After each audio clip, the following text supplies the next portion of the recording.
say thank you. I mean, this is my first sacred house as well, like George, and I think this is fantastic. And so I really want to just honor you for a minute and just say thank you for what you're bringing to us and to this community. And and I just pray more and more people know about this, because this is really, really special to come together like this and to share, and even that opening that we just shared. I don't know, it's just so lovely. So thank you for doing what you're doing, because I know that that's a leap to step out and put yourself out there, and you do it really, really well. So yeah, thank you.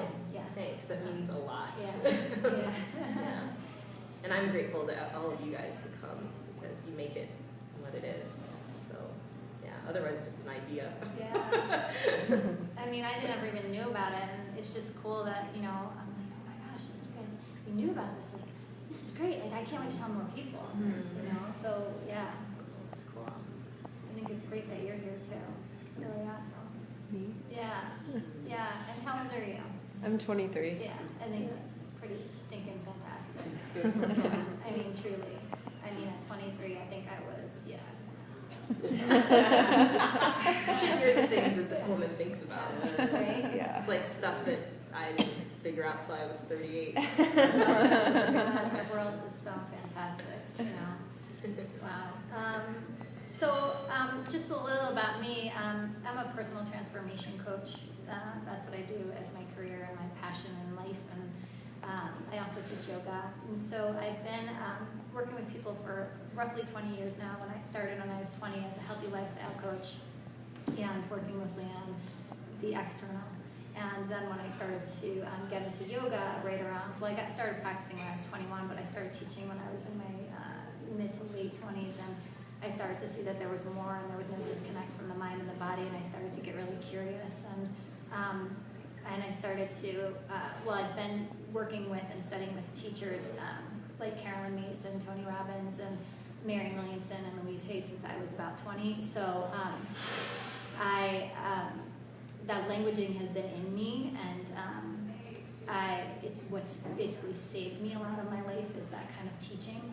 And when I started to bring it on my yoga mat as a yoga teacher, I started to watch people, and I would watch them. Years ago, I used to teach at Core Power like 10 years ago, and the classes would start getting bigger and bigger, and I would start talking about spirit and talking about self-love, and I would watch people put their hands on their hearts and tears come down their eyes, and I was like, there's something here, and so I'm completely devoted to the path. And I started Hanuman Festival almost 5 years ago, and that was a wonderful undertaking, one of the most challenging things I've ever done. I learned how to create something in a healthy way through doing it in a very unhealthy way, meaning lost myself a lot in that. So I've grown, just like life, right? Everything's oftentimes we teach what we learn. And so as a coach, I think the main thing, I call myself a spirit archaeologist. I dig deep with a soft shovel. I help people remember their spirit and to love themselves and to ultimately love their lives. So for me, it's you break anything down. This is just my belief, is that it all comes down to self-love. And when we cultivate self-love, there's something that's pretty profound and tremendous that occurs. For some people, I feel that it's easier. It's maybe they watched it in their parents, or they were nurtured by their parents, and then others were not, for many different reasons.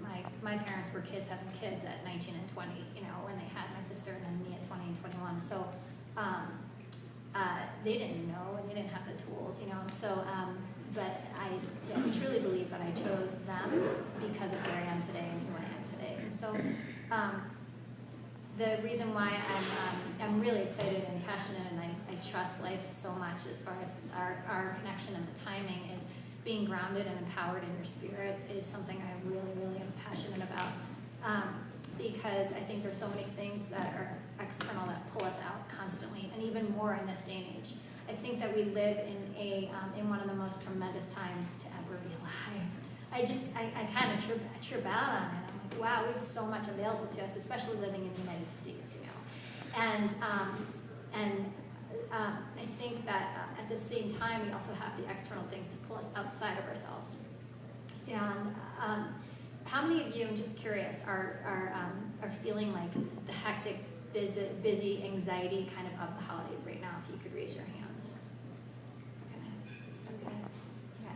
And how many are feeling with the end of the year coming and just personally in your own lives, there's a lot of like heaviness occurring right now in your life. Yeah, right? That was pretty much across the board almost.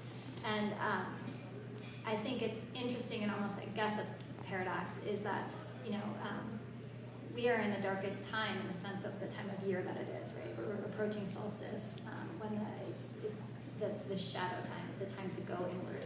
And at the same time, it's also the busiest time when it's the most outward. It's like we're out doing, this to do and that to do and that to be and that to, and it's just, and it's almost like they're in conflict with one another. And what I do as a coach is everything, I believe everything is perception. Whatever meaning we give anything in life is what it becomes our belief.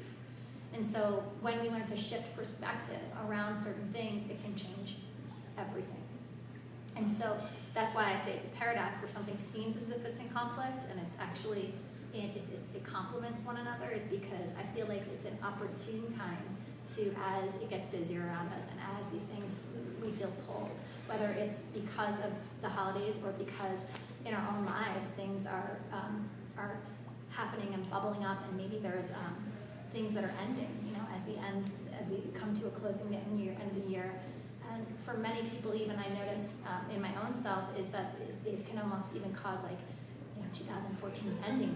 I gotta let go of whatever I'm ready to let go of here. I'm ready to start new in 2015. And so there's even that, maybe that we're conscious or not conscious of potentially the pressure we might even put on our own selves.